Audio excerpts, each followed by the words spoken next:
few could ever imagine. How seriously the African continent could go on to make never thought about decisions to happen concerning geopolitics on the continent in relation to global geopolitical dynamics. The way things are rapidly changing, most especially the rapid twists that are flipping the coin that could either trigger what the continent had never been experiencing, or make it create a gamble that could turn matters the other way round. You know, the twist here is that the new revolutionists have elevated their strength to making the never-thought-about decisions. Allying with partners that are continuously being labelled as having something to explain about their taken-to-be lethal moves isn't something easy to do. President Ibrahim Traore is on a journey of changing the narrative, not only his nation. Burkina Faso has been moving along with either willingly or unaware of its consequences, but also showing the African continent that some decisions may look tough, but in the end can produce massive results. Welcoming this, welcoming that, who does he think he is? These are the questions that those that are no longer darlings, and in direct partnership with Burkina Faso under Traore, are asking themselves not only, but also willing to do something about these scenarios. President Ibrahim Traore has made the West to rethink about itself concerning Burkina Faso and the Sahel at large by deciding to welcome North Korea with open arms.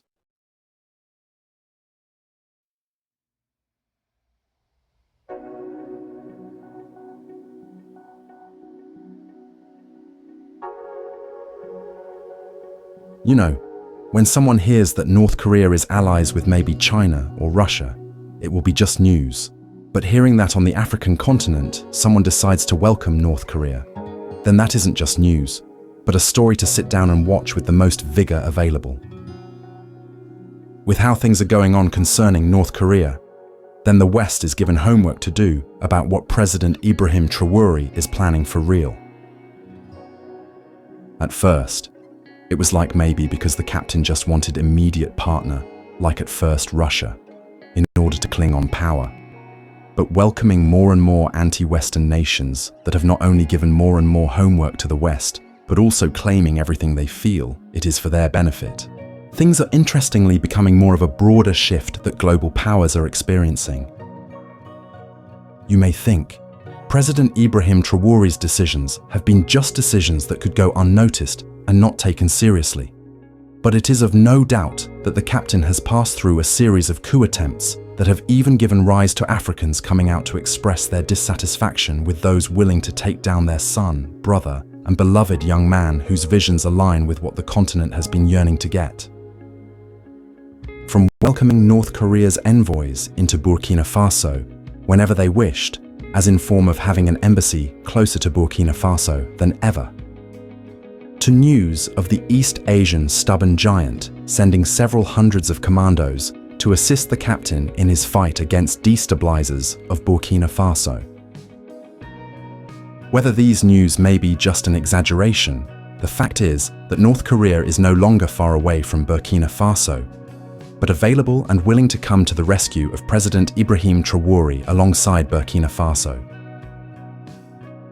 Yes, when it comes to North Korea being close to Traore, we don't need to think far, as this partnership isn't like those of China, Russia, among other anti-Western nations that go deeper into trade, sharing ideas concerning different fields like education, assistance. North Korea is built different.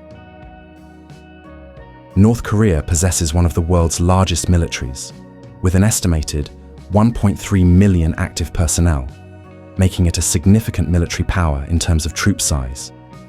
Its large active force, coupled with its nuclear weapons program, makes it a formidable military presence, not only in Asia but globally.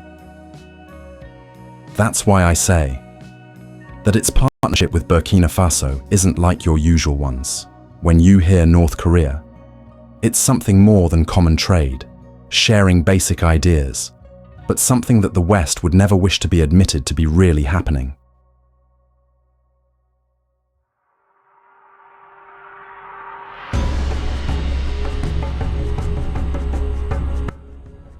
North Korea is one of the few countries known to possess nuclear weapons. it has been actively developing ballistic missiles, including those capable of reaching extremely far, and has conducted numerous missile tests. This nuclear capability, combined with its missile program, adds a significant dimension to its military power. This is what North Korea is commonly known for. But why even President Ibrahim Traore, a new young man from an African country that is just coming out from holes of conflicts, goes on to even think about welcoming North Korea, a country that is facing heavy criticism and sanctions from the so-called democratic organizations? Ever since President Ibrahim Traore's decision to welcome Russia, among other anti-Western nations, he had for real started to feel more free to go deeper into making even tougher decisions, as long as they are for the good of Burkina Faso. You know, the main issue here is, and has been mainly destabilizers of Burkina Faso. When the list of destabilizers is seeming to be enormous, then tackling it may need also welcoming numerous partners in order to be able to overcome them. As long as these allies are ready to supply the necessary weapons for use in the end of militant groups, then nothing is left except welcoming them. Yes, it may seem harder to welcome North Korea, but sometimes you need to go an extra mile in order to achieve something great. North Korea is arguably the world's most militarized country. President Ibrahim Traore is well conversant with this and wants to utilize this opportunity to tap into North Korea's military capabilities. Ever since President Ibrahim Traore's decision to welcome anti-Western nations, indeed, Burkina Faso has received a sigh of relief when it comes to fighting insurgents. The captain knows that it isn't over. That's why adding on more allies feels even better in order to ensure everlasting peace in Burkina Faso.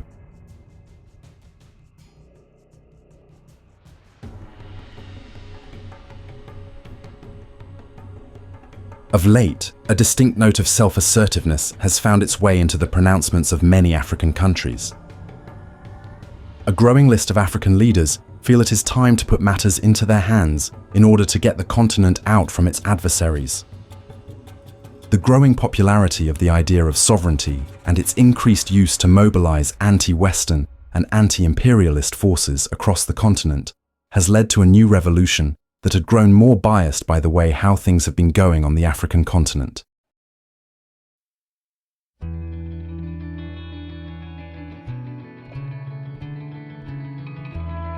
Even so, the sovereignty rhetoric raises more questions than answers. In the first place, the underlying implication that these countries were never sovereign, meaning that any awareness on their part of their agency is only due somehow to a recent epiphany, must be vigorously taken note of. These countries want to take on decisions without the need to first ask whether to do or not to do from the so-called international organizations.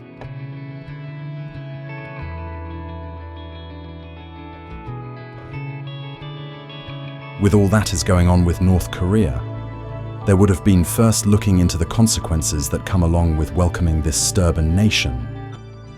But President Ibrahim Traore is no longer bothered by what Pyongyang has done illegally, but focusing on the critical value Burkina Faso can obtain from Kim Jong-un's regime. The resumption of diplomatic relations with North Korea and the revitalization of arms trade between the two countries shows the journey of boldness African leaders have moved so far concerning geopolitics.